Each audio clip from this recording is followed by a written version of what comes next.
Kaixo eta ongi etorriak magazinera, gaur urriak 24 da, astelena, eta gaurkoan bi elkarrizketa izan ditugu. Lehenik eta behin, Maider Gabilondo, Nafarroko UNICEFeko zuzendariarekin, egonen gara, hain zuzen ere Nafarroko Gobernuak, UNICEFek eta Mozambikeko hainbat eragilek, kanpaina bat aurrera eramaten ari direla, han bertan Mozambiken zehazki, aurren ezkontzak, adinez txikikoak diren, pertsona horien ezkontzak, ekiditeko edo gai hori behintzat azaleratzeko eta horretan kontzientziazio lan bat emateko, eta horrekin lotuta bideo pare bat, batzuk biralak egin direnak atera dituzte, eta guzti horretaz solastuko gara Maiderrekin, eta ondotik Agurne Gaubeka, hizkuntza eskubideen behatokiko zuzendariarekin egonen gara, zehazki ganden astean Larragan egon zirelako, asteartean bertako eskolan, bertako institutuan, D eredua eskatzen hainbat familiekin.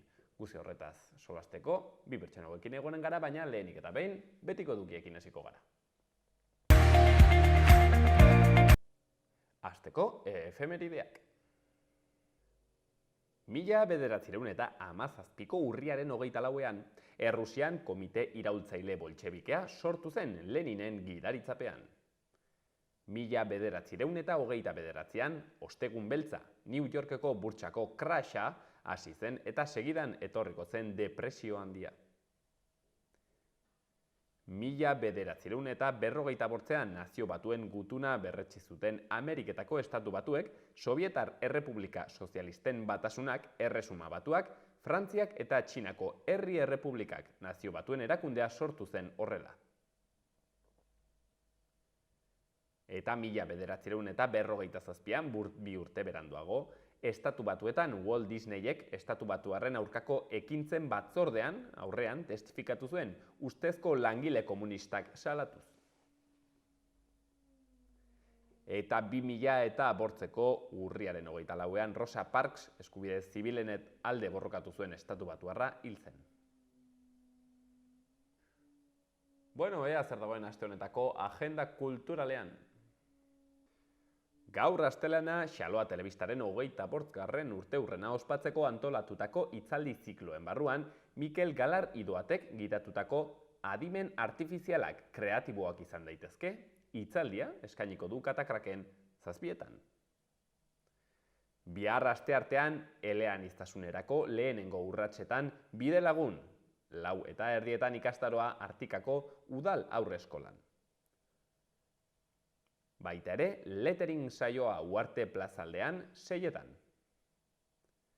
Eta Euskal Komunikabideak mai ingurua 7:30 Karrikiri elkartean, aipatutako Xaloa Telebistaren 25. urteurrena ospatzeko. Asteazkenean berriz, musika sortzeko eta nahasteko aplikazioak ikastaroa 8:30. Eta ipuin kontaketa Basoko misterioak udazkenean 6:00 izanen da, Maitane Perezen eskutik. Hortzegunean berriz, Zuaitzek dena dakite Virgine Albine, ipuin kontalariarekin Atarrabiako kulturretxean 6:00. Eta larun batean, Lorategian Teatro Paraiso, Atarrabiako kulturretxean 6:30 antzerkia. Eta igandean baita ere antzerkia, Altsasu antzezlana zehazki Atarrabiako kulturretxean 3 herriren, partetik 7:30. Eta ea, egunkarien azaletan gaurkoan zer zegoen. Diario de Notiziasen azalean, argazkian, 6. Zubiri Iruña maratoi erdiaren lasterketaren irudia, eta izenburuan, Zubiri Iruña jendetsua. Roberto Carlos Trejok eta Pilar Ziraukik irabazi dute lasterketa. Bertze lerroburu handi batean, berokuntza zentraleko etxeek kontagailuak instalatu beharko dituzte urtebetean, banakako aparatua ezinbertzekoa da laguntzak jasotzeko. Berri gehiagotan, 1.000 nafarrek revolving txartelak judizializatzen dituzte lukurreria bidez. Baitaren, Nafarroak berme gehiago eskatzen ditu ustelkeria salatzaileentzat. Eta azkenik, Osasunak Gironaren aurkako partidan puntuak biltzen jarraitzen du, bat eta bat. Diario de Navarran, Nafarroako langabeen herenak ez du lanik lortzen, naiz eta urtebete baino gehiago bilatu. 11.324 pertsona daude luzaroko langabezian. 45 urtetik gorako emakumea, prestakuntza maila baxukoa, kaltetuena. Argazkian Osasunako jokalariak eta izenburuan Osasuna batzen jarraitzen du. Kike Barajak gol ederra sartu zuen partida parekatu batean. Eta berri gehiagotan, Pello Etxeberria nafarrak altuna gainditu du eta lau terdiko txapelketako finalista da. Lehorteak perretxikoen agerpena murriztu du Nafarroan, bertze berri batean. Eta Gara egunkarian, Ipar Euskal Herriak bat egiten jarraitzen du ebazpenean. Jakes Esnal eta Jonke Paparot askatu ondoren, Ipar Euskal Herriko erakundeek kartzela auzian aurrera egiteko erronkari heldu diote. Argazki handian Xi Jinping eta izenburuan, Xi Jinping Txinako lider gorena. Txinako alderdi komunistako idazkari nagusia izateko berriro hautatua izan ondoren, Politburoko batzorde iraunkor boteretsua aurkeztu zuen atzo. Berri gehiagotan Maritxu Arroyo, Etxaldeko emakumeak kolektiboko kidearen hitzak. Elikadura sistema ez dago pertsonak elikatzera bideratuta. Eta Euskal Herria irratian, hor dagoa jo diote zonifikazioari. Kortesetik beraraino bereizkeriarik gabeko Nafarro bat nahi dutela azpimarratu zuten 100 lagunek larun batean Tuteran. Erantzunarekin pozik azaldu dira antolatzaileak. Horretaz gain, Osasuna bat Girona bat berriaren aritik, zerbaiten faltan izenburua atera dute. Eta azkenik, Alaia Martin zuzenean sailkatu da bigarren itzulirako.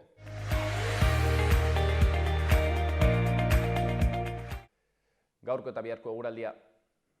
Astelenean hodeitza aldakorra izango da, tarteka zerua lainotuta egongo da eta bertze une batzuetan ostarteak nagusituko dira.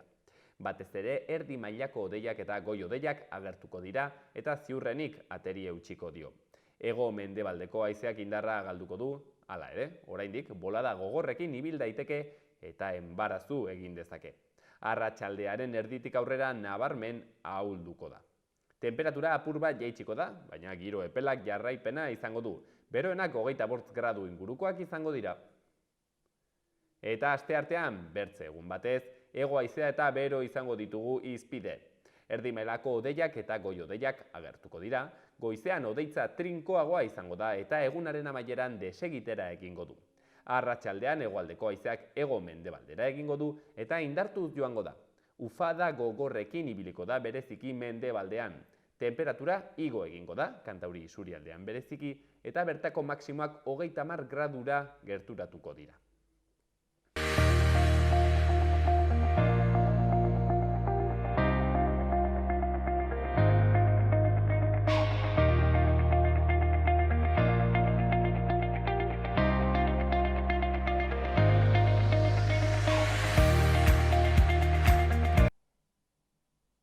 Aurren ezkontzak, adinez txikikoak diren nahien ezkontzak. Bueno, hori hemen, akaso pixkat urruna egiten zaigun gai bada, ez du egunerokoan bizitzen. Akaso duela urteak hemen gertatu den fenomenoa ere izan da, ez dakit, bueno, gaur jakingo dugu horretaz zertxo bait gehiago, izan ere, UNICEFek, Nafarroko gobernuak, eta bertze entitate batzuek, horien artean, Asoziazio Koalizao de Juventude Mozambikeñak, saidun ez ongi erraten, zenbait bideo atera dituzte, zuzen ere, guzti honetaz kontzientziatzeko, kasu honetan Mozambikeko testu inguru horretan, eta, bueno, hori hortaz gehiago jakiteko edo, gaur arratsaldean Maider Gabilondo, Nafarroko UNICEFeko zuzendariarekin gaude. Arratsaldeon, Maider. Kaixo, arratsaldeon. Mil esker gurean egotegatik. Mil esker gonbidatzagatik. Zuri, Maider, nola sortzen da ekimen hau, zer dela eta zenuten kezka hau, edo nola izan da bideo egitearen kontua? Bueno, gu bultzatzen ari gara Nafarroko UNICEFetik eta Nafarroko gobernuan ere diru laguntza jaso dugu. Proiektu bat bultzatzen ari gara aurren eskubidea bermatzeko Mozambiken, da bereiziki neskatoen eskubideak bermatzeko proiektu batean lanean ari gara. Urte batzu daramatzagu bertan lanean, eta aurren eskontza saihestea gure helburuetako da proiektu honen markoan. Eta alde batetik landu duguna da pixkat Mozambiken legedia, araudi batzuk bultzatzea aurren eskontzak saihesteko, Eta beste alde batetik lanean ari gara komunitateekin eta komunitateko kideekin, eta kasu honetan aurren partaidetza bultzatzen ari gara, aurrak berak izan daitezen bozeramaile gure kanpainetan.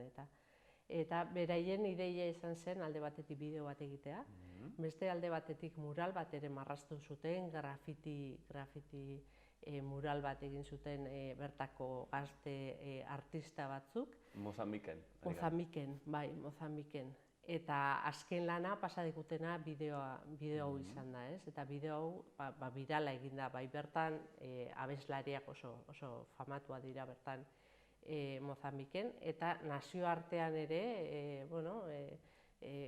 eukidu hor impacto handi bat, eta gauza asko mugitzen ari da, ez bakarri Mozambiken, baita inguruko Afrikako beste herrialde batzutan ere. Nolabait ere beraz, hori, quiero boar, nolabait ere, bideo hau, kanpaina guzti baten izebergaren punta da, ez? Nolabait ere, gauza erpin handiz dituen kanpaina bat erretekenen bezala. Eta kanpaina honen, nolabait ere, ardatza, aurren ezkontza dine txikikoak direna, horretaz kontzientziatzea, edo hori nolabait ere, saiatzea ez da hobetzen. Hortaz galdetu nahi dizute, Maider, pixket problematika honetaz konta iguzu? Hor badago alde batetik tradizio bat, aurra neskatoak ezkontza, porque aurrak esaten dugu, baina bereziki hau fenomeno hau neskatoen kasuan ematen da, eta neskato gazte bat, 14 o 15 urteko neska bat ezkontzen dute, gurasoek paktu bat egiten dute, pertsona helduago batekin, batzutan izaten dira bagian gurasoen beste adineko pertsona nagusiak, eta horiekin ezkontzearren diru sarrera bat lortzen du familiak. Orduan hor sartzen da faktore ekonomiko bat ere, eta orain ari gara ikusten, adibidez Somalian krisi handi bat bizitzen ari dira, gozete izugarria ikusten ari gara Somalian, eta nire fenomeno horrek gora egiten du. Orduan, pobrezia egoera bat bizi den momentuan, fenomeno honek gorakada bat izaten du. Beraz, tradizioa daukago alde batetik, beste alde batetik, badago hor faktore ekonomiko bat, elkartze hauek edo ezkontza hauek bultzatzen dituena. Eta ze gertatzen da neskato hauekin? Alde batetik, 14 urteko neskato bat, 60 urteko, 50 urteko gizon batekin ezkonduta egotea, hor argi dago botere ezberdintasun handi bat dagoela, eta neska horren eskubide guztiak konprometituta daudela. Baina beste alde batetik neskato horrek usten du eskolara joatea. Neskato horrek usten du ez dauka bere kabuz aurrera ateratzeko aukerarik, beraz, menpekotasun handi bat sortzen da ezkontza horren barruan. Horregatik abestian letran ere hor gauza guzti horiek planteatzen dituzte, gazte talde honek egin du pixkat gidoia eta abesti horren letra idazteko erabili duten gidoia, eta hor gauza guzti horiek azaleratzen dira, arazo guzti horiek, eta nola kasu gutxitan izaten dira neskatoa borondatez joaten da ezkontza hortara. Beti kontu zaila da, nolabait ere ez begiratzea dena betaurreko mendebaldarretatik, ez izatea eurozentrikoa, baina bai erran daiteke, kasu honetan neska hauek, emakume hauek, gaztetxo hauek, ez dela haien desiozko zerbait, nolabait ere, ez dute, ez dakit, sufrimendu zati badago, ez da gehien desio duten haien bizi proiekturako nolabait ere, hor sartzen dira harreman batean, baiendako kaltegarria dena, pentsatzen dut, aldi berean tabu den zerbait, pentsatzen dut ezingo zara, emakume bezala, ibili kexatzen, ezkontza horretaz, gainera familiaren presioa, faktorea handitz, egongo dira. Claro, ez da bakarrik gauza kulturala, giza eskubide kontua da. Neskatila horiek ez dira gustuz joaten ezkontza horretara, eta beren eskubide basikoenak ere ez dira bermatzen. Hortik, aparte, tratu txarrak, violentzia sexuala eta beste, 14 urteko haur bat behartua izaten da, harreman batzuk izatera, pertsona heldu batekin, da hori ez da bere gustuko gauza. Beraz, ez da gauza kultural bat, da giza eskubideen arazo bat, ez? Maider, ezagit fenomeno hori jakinen duzun, hemen ere gertatu izan da?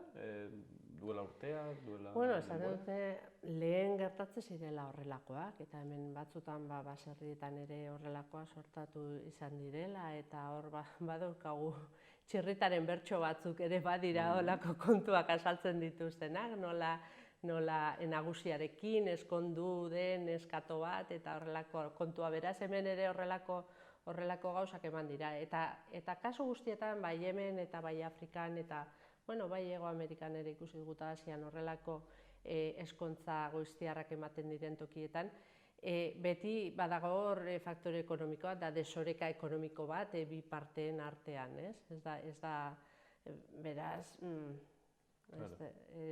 ez da, nik uste alde batetikan kontzientziatu behar ditugula familia horiek beraien neskatoak ez bultzatzeko egoera horretara. Ze gaina diskriminazio kontu handi bada, ze hor familian badaude mutikoak eta badaude neskatoak, eta azkenean aukera pobreziatik ateratzeko edo momentu ekonomiko txar batik ateratzeko da neskatoa eskontzara bidaltzea. Mutikoak ez dituzte bidaltzen eskontzara, hor badago diskriminazio bat eta hori saihestu behar dugu diskriminazio hori alde batetik, eta beste alde batetik kulturalki ere jendeari ikusarazi behar diogu hori ez dela praktika bat onartu daitekena, ez? Ez, nintzen pentsatzen egia da hemen, normalki historia izatez ezkontzak izan dire herramienta bat, hau da, ez da izan zerbait erromantikoa, baizik eta izan da gehiago, ekintza bat, giza jarduera paktatu bat, kasi gehiago, baldintza material ekonomikoekin zer ikuste dutera, eta nolabait ere berriki azken mende gutxi hauetan, eta akaso azkeneko hamarkadetan, toki batzuetan, bihurtu da ezkontza fenomeno bat romantikoa erran nahi dut, hori kontu berezia da. Gertatzen dena da, kasu honetan gainera ez da bakarrik ezkontza paktatuak direla baizik eta adinez txikikoak, ez? Hor dago akaso puntu larriena edo. Claro. Hor dago beste fenomeno bat ere, beste toki batzutan ematen dena, beste zonalde batzutan dira adin txikikoak, adin txikikoekin eskontzen direla. Eta 14, 15, 16 urtekin elkartzen dira aurrak, eta hori ere guretzat arazo bada. Ze aurroiek oraindik benen haurtzaroa bukatu behar dute, ikasketa bukatu behar dituzte, eta beraiek aukeratu behar dute, heldutasun batekin eta aukera libre bat izan dedila hori eskontza hori, ez helduek bultzatutako eskontza bat.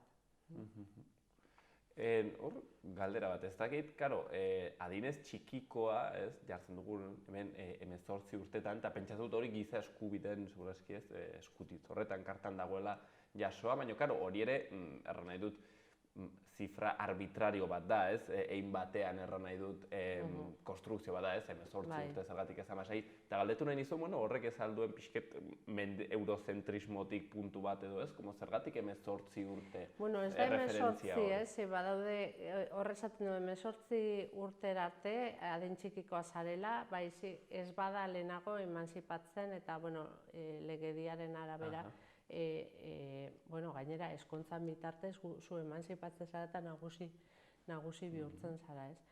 18 urteena, konsenso bada, nazioarteko konsenso bat. Zergatik da 18 eta ez 17 eta ez 21 bat, eta hor badago debate bat. Baina bai pentsatzen dugula, orokorrean, 18 urtekin badaukatela heldutasun bat. Horrek ez du esan nahi, 18 urtera arte aurrei ezaiela entzun behar, eta beraien eritziak ez direla kontuan hartu behar. Argi dago beren heldutasunan arabera beraien eritziak entzun behar direla, eta beraien eritziak eta erabakiak onartu behar ditugula eta respetatu, ez? Baina, hor badago adin muga bat 18 urtekoa, eta horrek emate ditzu gaitasuna boskatzeko, kontu bat irekitzeko, eta bar, ez?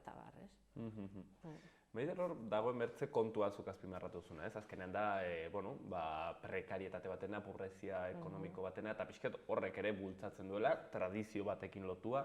Baina, karo, zer erraten zaio, ze irtenbide proposatzen zaio, bai zuzen ere egoera zail batean dagoen familia horietako bat, izenen gu, jotrabe gara eta erran, bai, kontuz giza eskubidekin eta bar, baina, karo, beretako momentu batean, diru sarrera bat izaten alba da hori, ez da inerreixa kontua, ezta? Claro, kasu batzutan lanean ari gara, begira, Burundin daukau proiektu bat adibidez, reskatatu ahal izan ditugu neska gazte asko prostituziotik, ez? Eta prostituzioa ere bultzatuak izan ziren, kasu askotan faktore ekonomikoegatik, ez? Eta, bueno, lortu duguna hortik atera, hezkuntza bat jaso dute, eta, bueno, formazio profesional bat, programa bat martxan jarri dugu, eta hortik ateratzen direnean, emprendedore proiektu bat martxan jartzen dute eta diru laguntzak ematen ari gara proiektu horiek martxan jartzeko. Eta, bueno, batzuk montatu dute horrelako gozotegi bat merkatu baten. Beste batzuk ari dira hoteletarako egiten dute toaiak eta maindirak eta garbitzen dituzte eta negozio txiki bat montatu dute. Claro, laguntzen diegu ateratzen prostituziotik, baina gero aukera bat eman behar diegu beste diru sarrera bat lortu ahal izateko. Eta horretarako ematen diguna da hori formazioa eta zeran pixkat diru laguntza bat negozioa martxan jartzeko eta pixkat hori inkubadora moduan egoten dira denbora baten negozio guzti hori laguntza lortu dugu enpresari batzuk sartu dira pixkat proiektuan eta laguntzen diete denbora baten tutoretza bat ematen die negozio aurrera eramateko. Eta filosofia horrekin lanean ari gara herrialde ezberdinetan Afrikan, bai eskontza saihesteko. Neskatoak esaten badugu, behartu behar didate eskontzera eta laguntzak eman familiari edo familietik kanpo neskatila horrek jarraitzeko bere ikasketak eta etorkizun ezberdin bat izateko. Diozun honen aritik, Maider, aipatu dugu nola hau, arazo giza eskubideekin zerikusia duen arazo baten, ez? Nola baitere, neskato hien ongizatearekin, baina baita ere izan daiteke arazo sozial bat, erran nahi dut ez, neskatoak uzten dute ikastetik, uzten dute formatzetik, uzten dute eskola, eta, akaso honek ekartzen du ere, jendartean, azkenen ez duzula lortzen alfabetatze, ez duzula lortzen formatzea behar bezala, eta nola baitere epe luzean ez, bihurtzen da arazoa, ezakit hola ikusten duzuen. Noski, guk ikusten dugu alde batetik, neskatila bati hezkuntza eskubidea ez badiogu bermatzen, eta bera eskubide hori kentzen badiogu, alde batetik daukagu neskatila horren giza eskubide funtsesko baten arazoa, ez? Eta beste alde batetik gizarte osoarendako arazo bada. Azkenean, biztanlegoaren erdia ez baduzu hezitzen, horrek herrialde horren etorkizuna ere lastratzen du eta arazo bat bihurtzen da. Herrialde askok dauken garapenerako lastre handi bat hori da, neskatilak ez daudela eskolan. Hain zuzen ere, haitu adun noiz baitere, Maider, kaso ez duk usteko Mozambikeren kasuarekin, baina bai herrialde batzuetan, Indian eta Namibian adibidez, gain populazio arazo bat dagoela, ez? Eta horre erraten dute, adibidez, emakumei eskubide gehiago ematea eta formazio gehiago emateak laguntzen duela izuzen ere gain populazioaren arazo honi nola baitere frenoa jartzen, ez? Zeren haiek erraten dutena da, askotan emakumeek badituzela nahi baino hau seme-alaba gehiago, ez? Eta honek laguntzen du. Hori da puntua, ez?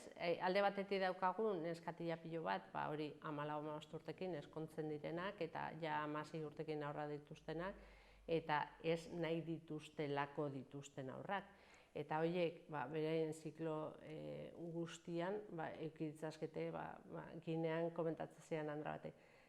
Zema dauzkazuta zena, 10 bizirik, baina eske berak 14 aurri izan zituen, 4 hilin ziren arazo ezberdinegatik, ez da. Emakumeatek 10 urte, eta berak ez zuen aukeratu 10 aurri izatea. Zenik, berak aukeratzen badu 10 aurri izatea, bere kontua da, agian, bere pentsamentua hori delako, eta agian bere hezkuntza horrelako izan zelako, baina gauza da ez dutela beraiek aukeratzen, eta ez daukela aukerarik aukeratzeko. Alde batetik, bueno, bere gizonarekiko duten menpetasunagatik eta beste alde batetik ez dakitelako zela babestu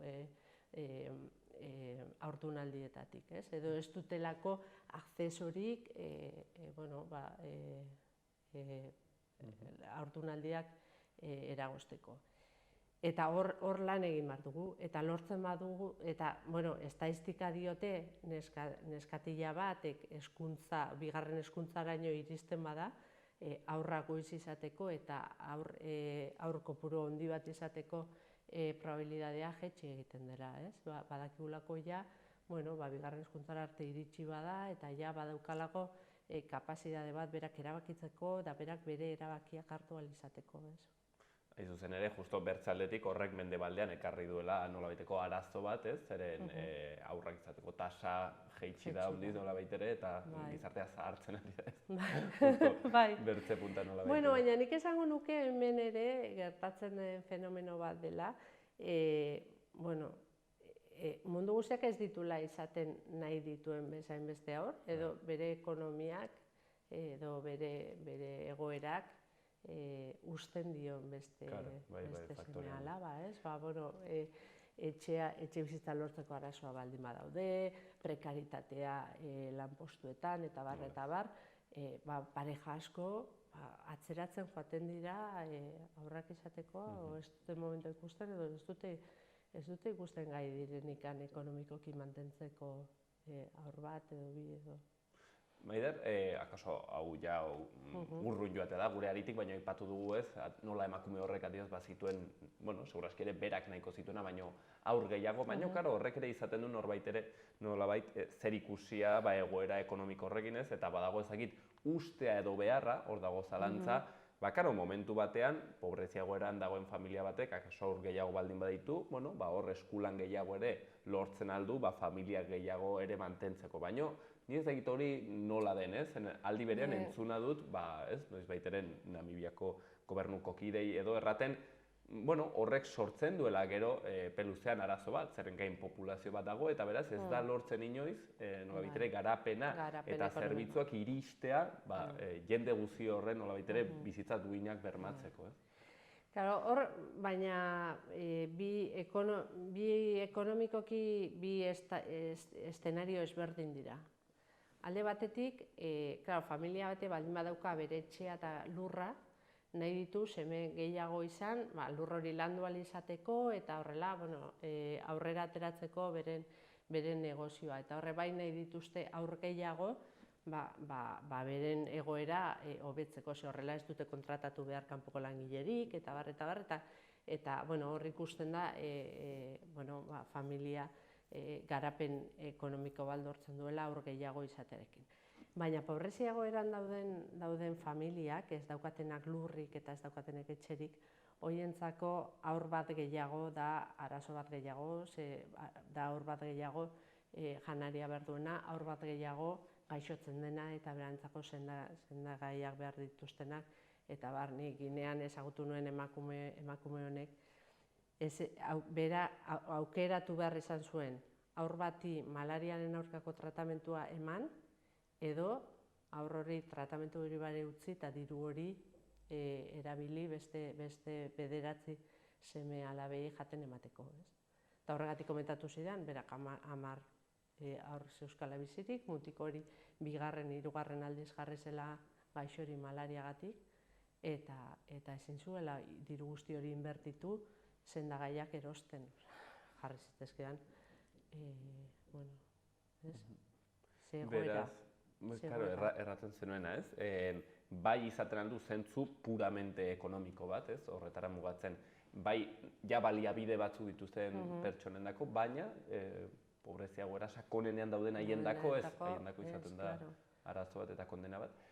Eta ez dakit, Maider, zure pertzepzioa bizketen zutetik eta hango jendeak, ez dakit nola hartzen du kontu hau, ez? Zuek erraten duzuenean, kontuz aurren ezkontza goiztiarrekin eta bizket pertzepzioa, adioz Mozambiko Mozambikeko jendartean, ez egin nolakoa da, nola hartzen dute kontu? Hombre, polita da ikustea gazteek ja beste era baten ikusten dutela, ez? Eta horregatik jarri dugu pixkat martxan kanpaina hauek, ez? Eta oso pozgarria da guretzat ikustea hor badagola relebo generazional bat eta badagola ja beste gazteak beste era batera ikusten duela. Hau, ja, lehen zegoen, horatzen dut Indian duela urte batzuk, eta ikusten zintuen neskatoak, eta oso pozik, porque eskondu behar da ez dakin horrekin, eta arek badauka negozio bat, eta bueno, negozioa zen, goxoki batzu saltzen zituela merkatuan, ez pentsa zeukala. Eta oso pozik zegoen, eskondu behar zehalako, eta orain ikustea, bueno, badarela beste gazte batzu ja hori ez dutela romantiko ikusten, ez dela, nahiz eta, bueno, beren etxean da inguruan diskurtso hori jaso badute ere, orain badira sare soziala, badira komunikabideak, eta ja ikusi dute beste realitate bat, eta ikusten dute beraiek gehiago gustatzen zaiela beste realitate hori, ez? Eta, adibidez, UNICEF egotea honen atzean, han orokorrean mesfidantza sartzen da, ez? Galdetu nahi nizun hori arra nahi dut, hango jendarteak ze harrera du olako erakundeekiko normalki? Ez, guk egia esan, lan egiten dugun nazioetan ez dugu arazorik izaten. Eta zergaitik ez dugu arazorik izaten? Ez garalako gu joaten garenak komunitateetara hitz egitera eta esatera zer egin behar duten. Guk lan egiten dugun nazioetan baditugu gure aliatuak, alde batetik nazio bertako estatuarekin eta bertako instituzioekin lan egiten dugu, eta beste alde batetik handauden gobernuz kanpoko erakundeekin, bai Elizekin, bai adibidez Afrikan mutilazio genitalan inguruan lanean ari garenean, baditugu honek imanak eta horrelakoekin ere lankidetzan aritzen gara, beraiek lan egiteko bertako familiarekin eta komunitatearekin hori aldatzen joateko eta praktika guzti horiek saihesteko. Ez da UNICEF-eko tipo bat azaltzen dena, hau ez duzu egin behar, ez, saiatzen gara bertako komunitateko liderrak aurkitzen eta lider horiek gure lanarekin bat baldin badatoz eta elkarrekin lan egiten dugu, baina hori bai Guatemalan adibidez desnutrizioan inguruan lanean ari gara eta saiatzen ari gara beraien janariak eta hobetzen eta bertako komunitateetako liderekin lanean ari gara, ze beraiek dute kapazitatea iristeko emakume batengana eta konbentzitzeko. Ni sartzen bana esan, ez esan niri ez, baina saiatzen gara bertan nazio bakoitzean bertako liderrekin eta erakundeekin lan egiten. Ez dakita kaso erreskeria den Maider, baina bai galdetu nahi dizut orokorrean hemen, igual kezka izaten dugulako, ez dakit ez, badolako punto bat, erretxinatzen diguna, joan behar gara guzuriak ez, hemen ari gara solasean bizuri, joan behar gara guzuriak Guatemala edo Mozambikera, hori ez, pixketa erratera zer den garapen eta zer egin behar den, eta nondik joan behar ziren, ez dakit ez, hor badagola zerbait pixket erretxinatzen diguna, kasu gure iragan kolonialaren gatik, kasu horretan zer erantzungo zen egolako pixket mesfidantza duen pertsona? Begira, guk UNICEF bezan egiten du nola lan egiten dugun guk. Bueno, gu nazio batuetako erakunde bat gara, beraz, iristen garanean nazio batera, lantzen dugu programa bat, garapenerako programa bat 5 urteetarako. Eta hori da negoziazio bat nazioko instituzioak, publikoak eta pribatuekin esertzen gara, eta lan egiten dugu programa bat. Osea, guk ez daukagu gaitasunik iristeko toki batera eta esateko UNICEF moduan, hemen hau egin behar da. Ez, bertako instituzioek ez badute onartzen, hori ez da egiten. Gu negoziatzen dugu, guk badaukagu ikuspuntu bat, aurren eskubideen agenda daukagu eskuan, eta beraiekin hitz egin behar dugu eta konbentzitu behar ditugu. Claro, ez da berdina nola lan egiten dugun Pakistanen, gazten eskontzan inguruan, edo beste nazio baten. Badaude gai batzuk tabu direnak nazio batzutan, eta gehiago kostatzen zaiguna negoziatzea. Pakistanen arazo izugarriak edukitzen ditugu kontu honekin, gaztetxoen eskontzekin. Eta aurrera pausoak ematen ari gara, bai instituzioekin eta baita gobernuz kanpoko erakundeekin, baina beti programa beraiekin negoziatutako programa bat da. Beraz ez da kanpokoen agenda iristen dela ara. Guk ezin dugu egin ezer, bertako instituzioek onartu ez dutenik. Eta hortik lanean. Ez gara gelditzen bakarrik instituzio publikoek esaten dutenarekin. Lan egiten dugu eta gobernuz kanpoko erakundeekin. Eta hor sare izugarria daukagu programa barruan entitate ezberdinekin. Orokorren adibidez, Mozambikeko gobernuan adibidea jartzegatik, sumatzen da egit borondatea gauza hauekin aurrera egiteko? Programa hauekin aurrera egiteko, bai. Bai. Beste gauza batzukin izango ditugu arazo gehiago, baina programa honekin bai. Konbentzituta daude, bai. Maider, mentxen utziko dugu, sarreratxo bat, gai interesgarri honetara, mila esker. Eta erratek non bezala, kanpaina guzti honekin. Por zerto, Maider, ezakite hemendik zerbaitean laguntzeko modurik dagoen, honetan interesa baldin badago? Ni lehenengo gauza beti eskatzen diona jendeari informatuta egotea. Badaukagu webgune bat, unicef.es edo unicef.org, eta hor informazio pilo bat daukagu, bai arazo ezberdinen inguruan eta baita nazio ezberdinetan egiten dugun lanaren inguruan. Hortan gustatuko litzaidake ikusentzule guztiak animatzea, gure web orria bizitatu eta honi buruz zerbait gehiago jakin nahi badute edo gure lanari buruz zerbait gehiago jakin nahi badute ezagutzera. Eta gero, eskertu nahiko nituzke, hemen Nafarroan ditugun bazkideak, ditugu 6.654 bazkide, eta beraien laguntza gabe ezingo genuke lan guzti hau aurrera eraman, ez? Beraien diru emariekin lan handi bat egiten ari gara nazio ezberdinetan, eta hori guztiei eskertu nahi nieke beraien laguntza, ez? Krisi garaian, COVID garaian, eta inoiz ez dira baja eman eta jarraitu dute guri laguntzen, beraz. Mila esker guztiei eta animatu gurekin lanean egon nahi duen guztia bazkide egitera. Hortxen, erratek non bezala, Maider Gabilondo, Nafarroako UNICEF-eko zuzendaria, eta nola egin duten Mozambikeko erakunde, kasu honetan Nafarroko gobernuak, UNICEF-ek elkarlanean, kanpaina guzti hau, aurren ezkontzan, kontzientziatzeko, eta horri nolabait ere irtenbide bat emateko pixkaneka, eta zehazki, Quiero Boar, nahiko birala ezaguna egin den bideo hori. Maider, mil esker, berriro ere gurean egoteagatik. Mil esker zuei.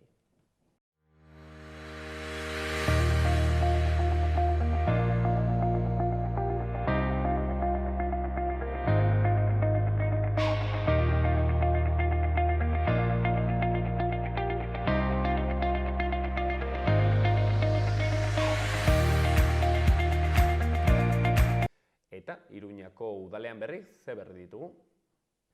Iturrama auzoko adinekoei tratu ona ematea sustatzeko sarean batzar nagusia elkarrekin jarduteko bildu da. Ekainean aktibatu zen, profesionalak, elkarteak, erakundeak, bizilagunak eta biztanleria horrekiko tratua hobetzeko baliabideak batzen dituen sarea. Horretaz gain, Cibibox sareak euskarazko mikroipuin lehiaketako sariak ebatzi ditu, eta 67 testu jaso ditu kategoria guztietan. Sariak liburu dendetako eta paper dendetako erosketa txartelak dira, 50 eta 150 euro bitartekoak. Eta udaletxearen aurrealdea urtinez argiztatuko da Nazio Batuen egunean, herritarrentzako bizi baldintza hobeak bilatzen dituen egunean. Jardunaldi honek Nazio Batuen gutuna, giza eskubideen eta garapen iraunkorraren alde egiten duena, indarrean sartu dela oroituko du. Eta Iruñeak Airezabaleko museoa du bere espazio publikoan, eta herritarrek 200 eskultura baino gehiago ikus ditzakete bertan. Egiletza, gai edo simbolismoaren arabera, udalaren jabetzako ondare historiko artistiko hau lehen mailako kultur eskaintza da. Eta azken berri batean, azken egunak Iruñeko udalak autokontsumorako instalazio fotovoltaikoak jartzeko laguntza eskaerak aurkezteko. Urriaren 21an amaitzen da egindako fakturatutako eta legeztatutako instalazioetarako epea 40.000 euroko guztizko zenbatekoa duen partida batean.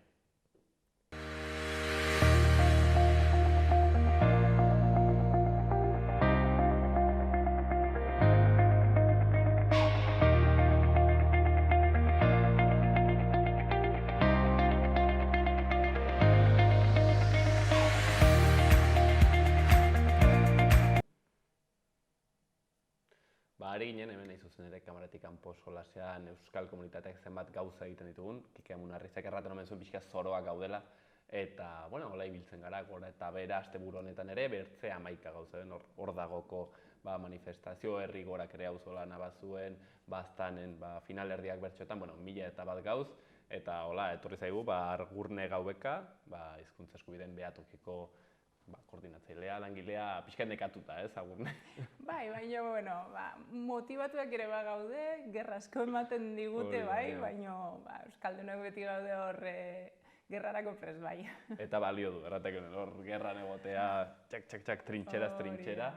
Eta hain zuzen ere gaur trintxera horietako bat eta solastera etorri gara, hain zuzen ere, ganden astean, aste artean, 18an, egon zinetarako Larragan, akitaldi bat egiten, prentxaurreko bat egiten, hain zuzen ere, bertako San Miguel ikastetxean D eredua eskatu duzurako. Bueno, nola izan zen hau, Agurne? Hori da, bueno, kontuan izan behar dugu, momentu honetan legeak ezarritako eremu euskaldunean A, B eta D ereduak eskaini aldirela ikastetxeetan, eta eremu misto eta ez euskaldunean A, G eta D.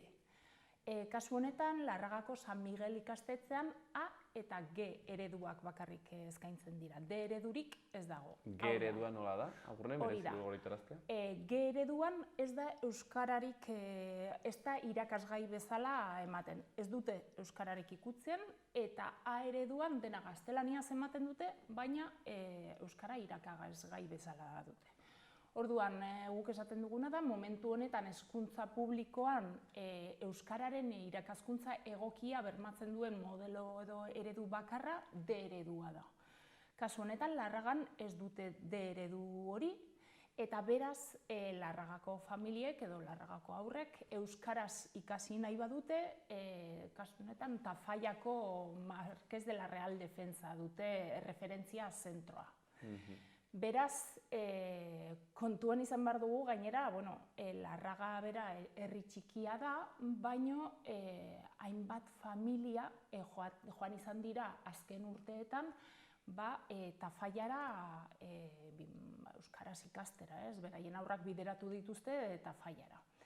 Kasu honetan, aurten 12 familia elkartu dira, eta 12 familia hauek, pixka bat, gogoeta bat eginda eta ikusita ere Mendigorrian, ondoko herrian zer gertatu zen, beraiek ere erabaki zuten D eredua eskatzea herriko ikastetxean. Azkenean, beraiek buruan dutena edo da, hemen herrian ikastetxe bat dugu, ikastetxe publiko bat, eta gure seme-alabek ere badute ikastetxe publiko horretara joateko eskubidea, ez? Hau da, euskara ikasi nahi izateagatik ez dugu zigor hori pairatu behar. Kasu askotan, familiak ikastetxe ondoan bizi dira, eta Nafarroako gobernuaren eskola mapa arautzen duen dekretuan, esaten zaie Larragakoak euskaraz ikasteko joan behar dutela Tafallara.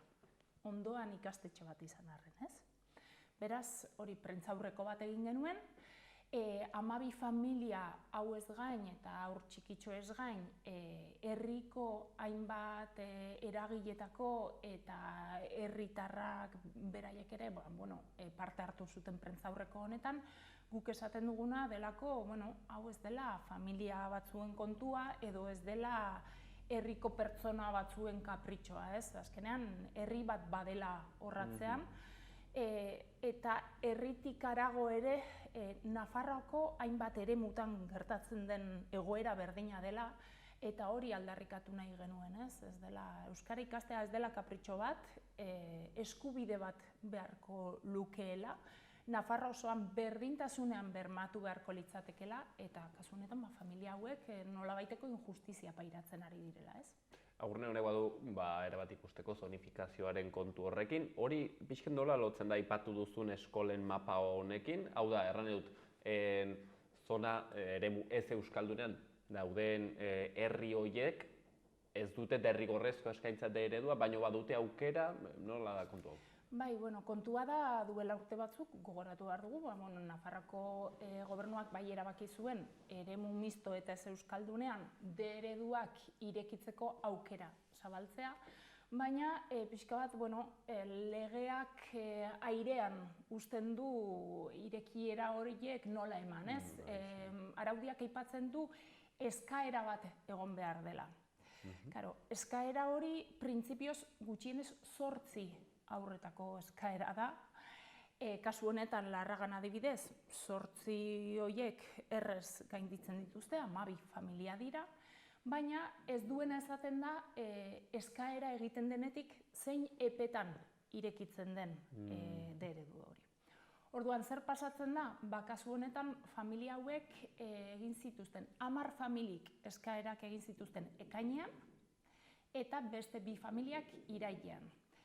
Guzti horiek dira familiak, 3 urteko haur txikiak, orain urtetxo 2 dituzte, 3 urte egingo dituzte 2023-24 kurtzoan, beraien lehen kurtzoa izango da. Kontuan izan behar dugu, lehenengo ikasturtearen aurre matrikulazioa otsailean irekiko dela. Beraz, familia hauek, pixka bat, hilabete batzuk aurretik egin dute eskaera hori. Berez, hilabete guzti hauek izan beharko liratezke nahikoa eredu hori martxan jartzeko. Hau da, araudiak esaten du, 8 haur baino gehiago badaude. Araudiak esaten du, eskaera bat egon behar dela, badago. Kontua da, otsailean aukera izango dute familia hauek ereduan matrikulatzeko. Zer gertatzen da? Mendigorrian pasatu zen kasu beretsua da. Eta Hezkuntza Departamentutik esaten da eskola mapa arautzen duen, hau da, erreferentzia zentroak eta bakoitzak eskaintzen dituen ereduak erregulatzen dituen foru dekretu bat dagoela. Eta beraz, eskola baten eredu hori, ereduaren eskaintza hori egina aurretik, dekretu hori aldatu behar dela. Eta hemen dago kontua. Noiz hasi behar dira gurasoak, eredua nahi dutela eskatzen, benetan lehenengo ikasturtetik bermatzeko euskarazko irakaskuntza hor egongo dela, ez? Esan dugu lehen, aipatu dugu, ekaina eta irailean egin zituztela eskaera horiek, eta oraindik ez digute erantzun ofizial bat eman. Bilera eskaera ere egin zitzaion Gil Sevillano zuzendari nagusiari, hezkuntzako zuzendari nagusiari eta Jimeno jaunari, eta bilera hori eman ziguten pasaden ostegunerako eta atzeratua izan da berriz. Suposatzen da gaur astelena izango dugula bilera hori, baina ez dakigu zer erantzungo diguten. Hau da, benetan emango du denbora dekretu hori aldatu eta Larragan otsailean ereduan aurre matrikulatzeko denbora izateko? Guk zalantzak ditugu, pixka bat, aurrekariak ere hor daudelako, ez? Mendigorriko kasuaren aurrekaria. Agurne, beraz, eskatzen dena nolabait ere badoa Larragatik harago, ez dakitala den, eskatzen da ere nolabait ere dekretu lege honetan finkatzea pixket data batzuk, ez? Ez dakit hori eskatzen duzuen, hau da, nolabait ere hori argitzea. Ze data, ze denbora plazo ematen dik. Eskatzen duguna da, dekretu hori, hau da, eskola mapa, egon behar dela, pixka bat, izan behar dela argazkia, eskaera horien edo argazkia, ez? Hau da, tresna bat izan behar dela. Ezin duela baldintzatu gurasoek egiten duten eskaera hori. Hau da, ez du inongo zentzurik eskaera egiten egotea, eta gero, horren ostean, eskaera horren ostean dekretua modifikatzea beharko luke alderantziz, ez? Eskaera hori badago 8 haur baino gehiago daude, eskaera Larraga bat izateko 12 familietako zerbait, eskaera nahikoa bada, hau da, eredua irekitzen dugu, eta gero eskola mapa aldatzen dugu, eta hor esaten dugu Larragan badagola eredua. Beraz, denbora eman beharko luke. Zer gertatzen da? Hori, lehen aipatu dudan bezala, zalantzak ditugula, otsailean aurre matrikulatu ahal izango diren edo ez ereduan. Gainera kontuan hartu behar dugu aurten aurre matrikulazio horiek telematikoki egingo direla, hau da, lehen bazenuen eskuz egiteko eskaera, eskuz egiteko aukera, eta aurten telematikoki izango dira. Beraz, zu Larragako San Miguel eskolan aurre matrikulatzerakoan, ez duzu D eredua markatzeko aukerarik izanen. Horrekin, zer pasa daiteke edo, otsailean benetan D eredu hori martxan jartzen ez bada, gurasoek aukeratu beharko dute. Eta aukeratu beharko dute, herrian geratu eta beraz D ereduari muzin egin, edo tafallara bidali haurrak. Hori dela gertatu dena orain arte, ezta? Hori da. Zer gertatzen da, eta hor praktikan ere ikusi dugu, behin haurrak ikasgela baten hasi beraien laguntxoak egiten dituzte, edo familia ja antolatzen da tafallara eramateko, dena delakoa, gero oso zaila izaten dela hurrengo urtean eredua aldatzea edo eskola bera aldatzea. Beraz, guretzat bereziki garrantzitsua da aurren lehenengo ikasturtetik, eskaera hori egiten den lehenengo ikasturtetik bermatzea euskaraz ikasi ahal izango dela. Claro, hori delako ikasturte importantena, zuk arratazuena. Behin hasten zarela hor, ja bizimodua bera aldatzen duzu horrat. Hori da. Artazuna, kaso bertan igual tafailan ere lortzen duzu lan bat, eta nintzatak moldatzen duzu dena horretara. Eta, pixka bat gurasoek helarazten digutena da, otsailean aukera bermatzen ez bazaie, beraiek ere pixka bat, estutuak edo ikusten direla, edo ez dutela jakingo zer egin, ez? Azkenean baldintzatzen duzu zure haurrak euskaraz ikasi edo ez ikasi, baina, karo, herrian bertan, etxe ondoan bertan, baduzu eskola bat, ez? Bai, karo. Guraso batzu gainera, haur nagusiagoak dituzte, haur nagusi horiek ere, jada, badaude Larragako ikastetxe horretan, orduan, gainera, kuriosoa da Larragako egoera ere, askotan aipatzen da, ez?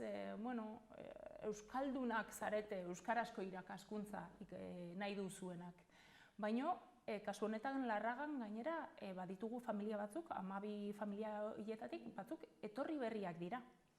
Eta beraiek esaten digutena da, nahi dutela beraien seme-alabek Nafarroako hizkuntza biak jakitea eta ongi jakitea. Eta hori bermatzen duen eredu bakarra D eredua dela. Horregaitik eskatzen dutela herrian bertan ikastetxe hori izatea, ez? Agurne, erratzen duzu, D ereduak bakarrik bermatzen duela hau, A ereduak, ez du honetan gehiegi laguntzen. Hori da, D eredua izango litzateke pixkat murgiltze eredua, ez? Hau da, zer pasatzen zaigu, azkenean aurrek inguruan, esan dugu, familiak, kasu honetan ere, 12 familietatik denak, ez dago bata euskalduna denik, gurasoek ez dakite euskaraz. Orduan, etxean gaztelania jasotzen dute. Kalean, erreferentziak, aizia, dena gaztelaniaz jasotzen dute. Orduan, euskara egoki ikasteko eredu bakarra murgiltze eredua litzateke, ez? Kasu honetan ikusi dugu A ereduak benetan ez duela bermatzen euskararen irakaskuntza egoki bat. Horregatik eskatzen dute D eredua. Eta, karo, gero, kuriosoa ez, Agurne erraten zenuenak, nola bat duen ikusteko eskubideekin, zeren azkenean egiten duzuna da, ematen diezu zerbitzu bat, ez? Eta ez dakit, kasua urrun joatea da, baina baita ere badu ikusteko landa eremuko despopulazioarekin, ez? Zeren erran nahi dut, azkenean, zu Larragan ez baituzu bermatzen zerbitzuak eta, jendek egiten duena da, tafaiara, azken aurrorrek ere egiten du bere bizitza tafaian, eta egitzen duzu, ez? Bere bizitza garatzen tafaian, eta orden, ere erran nahi dut, beti gaude landa eremuan ez, sortu behar dire zerbitzuak eta bar, euskara izan daiteke zerbitzu horietako bat, ez? Aniztasuna, aberastasuna ematea, edo zein herritan. Hori da izan ere, gainera, gurasoek aipatzen ziguten, ez? Azken urteetan, gainbehera izugarria izan duela herriko ikastetxean matrikulazioak, eta beraz, haur hauek D ereduan matrikulatu ahal izatea eta herriko ikastetxean bertan egin ahal izateak ikastetxearen biziraupena ere bermatuko lukela, ez? 12 familia dira. Batzuk geratzen badira beste eredu batzutan, baina batzuk argi dute D eredura bidaliko dituztela. Beraz, ikastetxearen beraren biziraupenaz ari gara. Gero baita ari gara, hori zuk esan duzuna, herrietako bizitzaz. Adibidez, beste kontu bat, eskola honetan jantoki zerbitzuak eta bestelako zerbitzuak dituzte. Zenbat eta haur gehiago izan, zerbitzu horiek merkeago ateratzen dira. Aldiz, ikusi dugu nola matrikulazioak behera egin duten kasuetan zerbitzu honen kostua ere handitu zaien. Beraz, gustatzen duguna da, benetan aberasgarria litzatekeela herri honentzat D ereduaren irekiera. Eta bestalde ere, bada kontzeptu bat oso oinarrizkoa da, eta da, herri berdineko haurrek eskubide berberak izango lituzketela eta espazio berberean heziko liratezkela, ez? Hori beste herri batzutan ere ikusi dugu, ez? Aipatzen zutenean, los de euskera van fuera. Ari zara, ez? Zer ari zara zure seme-alabei transmititzen? Euskara ikasi nahi dutenek edo euskaraz ikasten nahi dutenek ez direla herrikoak edo zuk baino eskubide gutxiago dituztela herriko zerbitzuak jasotzeko? Horregatik uste dugu ere garrantzitsua dela kasu honetan udalak berak zerbait esatea, ez? Udala bera posizionatzea eta udalak ere Nafarroako gobernuari eskaera hori egitea. Udalak azkenean, herritarren eskubideak berdintasunean bermatu beharko lituzke eta gainera badu betebehar bat ere, herriko zerbitzuen eta herriko ikastetxearen biziraupenaren alde egiteko, ez? Mendigorriko kasuan adibidez, esan ziguten epaitegietan sartu genuen kasua, eta hasieran Nafarroako gobernuak esaten zuen udala ez zela alde legitimatua. Eta hortan bai epaiak arrazoia eman zigun, udala erabat legitimatua dago gai honetan. Ez delako norbere interes pertsonal bat, kolektibo herri bezala dugun eskubide baten oinarria da, ez? Aurrean nik jakiteko, gaur egun ez dakiten hori non dagoen bildua eta nola zonifikazio pentsatzu baldintzatzen duela, baina suposatzen da, ez dakit, Maite dago idazia, euskara eskubide bat dela Nafarroa guztian. Claro, pentsatzen dut hori jarrita ere, hemen afera dela, hori ziurtatzen den edo ez, hor dago kontua, ez? Hori da. Azkenean, 86ko legeak bai sartzen du euskaraz ikasteko eskubide hori badagoela, eta horrela beharko luke, da hori bermatzeko, hainbat araudik esaten dute Nafarroko gobernuak baduela, sustapen lanak egiteko betebehar bat, baina behin eta berriz araudian aplikatzen da, betebeharra baino gehiago, progresiboki neurriak hartzen ditu eta horrelako kontzeptuak erabiltzen ditu, ez? Eta hor dago koska. Lausotzen du, ez? Hori da. Berez ez direla betebehar zehatzak ezartzen. Agurne, hau bakit pixkataritik ere joatea dela, baina azkenen badu zer ikusteko, gero, euskararen kontua eskubide bat da, nolabait ere, ez bakarrik aberastasun inmaterial bat delako, ez? Altxorra inmaterial bat delako, baizik eta baita ere, eta dauzuek definitzen duzuela, ematen diolako kohesio bat azkenean herri guztiari, ez? Nafarroa guztiari, erran nahi dut, laguntzen duelako, bizikidetza bat sortzen, identitate bat, eta beraz, erreixago harremanduko dira bastandar bat eta larragako pertsona bat, zeren azkenean zonifikazioak egiten duena da Nafarroa erditik puskatu nolabait, eta sortzen dituzu bi Nafarroa, edo hiru, baina bi Nafarroa sortitu erdalduna eta euskalduna, eta azkenean horrek egiten du, Nafar bastandar bat eta larragako bat ez dire sentitzen toki berdinaren parte, ez? Badago begira erdal mundura, bertzagaiago euskal mundura, eta horrek hausten du, erran dut hortaz, hizkuntza berak balio du kohesionatzeko herria bera, ez? Eta hori nik uste denen interesekoa dela, erran dut euskara maitatu edo ez maitatu, baina... Hori da, bai, azkenean herrian bertan kohesio bat sortzen du, baina baita Nafarroa barruan, ez? Ipar, hego, azkenean dena gainera administrazio berdinaren pean gaude, eta gero zerbitzu zentralak denak bakarrak dira, eta hezkuntza departamendu bakarra dago. Orduan, hezkuntza departamenduak irizpide ezberdinak edukitzea iparraldean edo hegoaldean, horrek egiten du hezkuntza departamenduak berak izan beharko litzatekena, eredugarria aurrei ezaten berdintasun hori bermatzen, Hezkuntza Departamentua berak egiten du bereizketa ipar eta hegoaren artean, ez? Bai, badago hor zonifikazioa eta nolabait euskara ofizialtasun horri lotua ere, ez? Non den ofiziala, non ez, eta horren arabera hartzen dira neurri batzuk edo beste batzuk. Aurren, hain zuzen ere, zonifikazioarekin egon zen protesta hor dago ekimenak, herri ekimenak deitutakoa, larun batean, han egon zinen, pentsatzen dut, zer moduz sentsazio?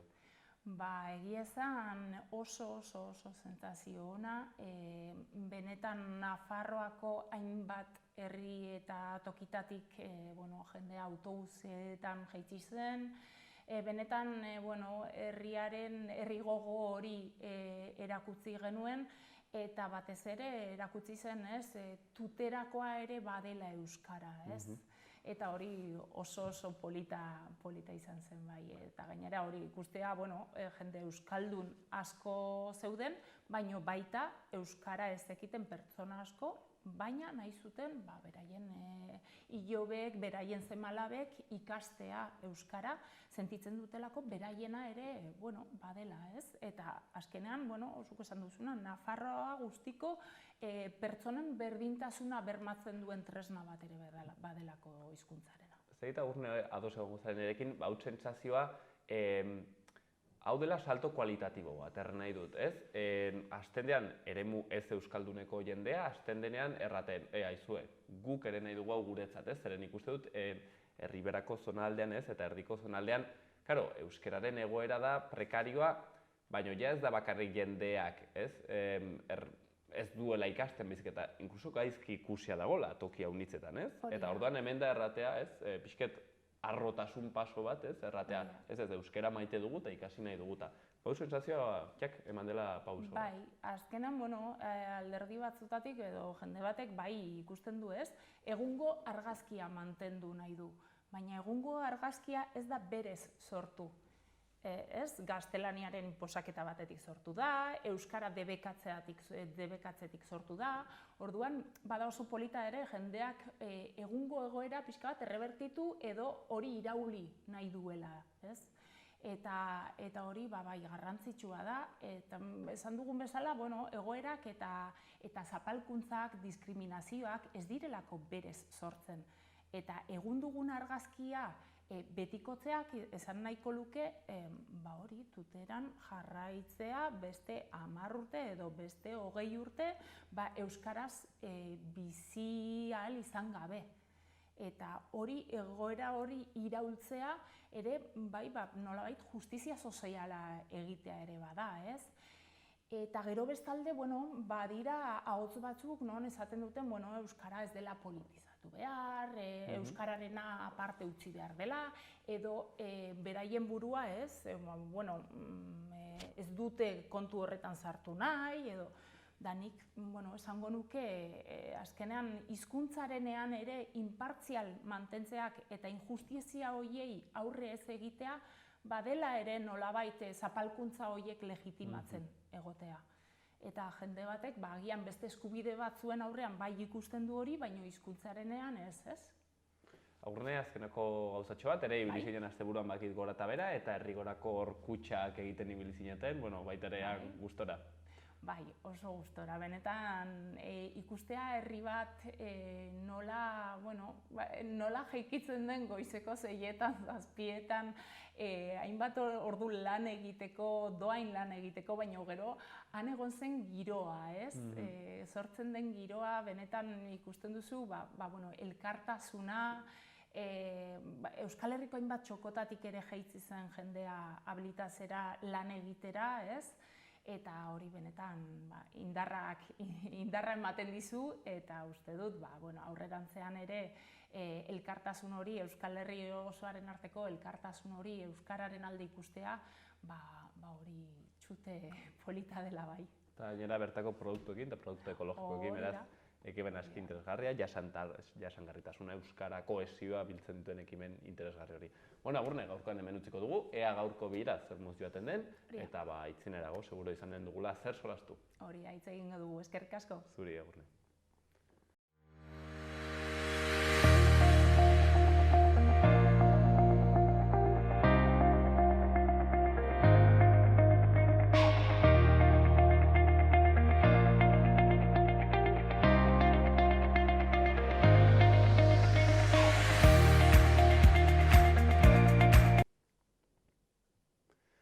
Hauxen dena gaurkoz magazinean astelehen honekin agitu dugu, bihar ere asteartean hemen izanen gaituzue.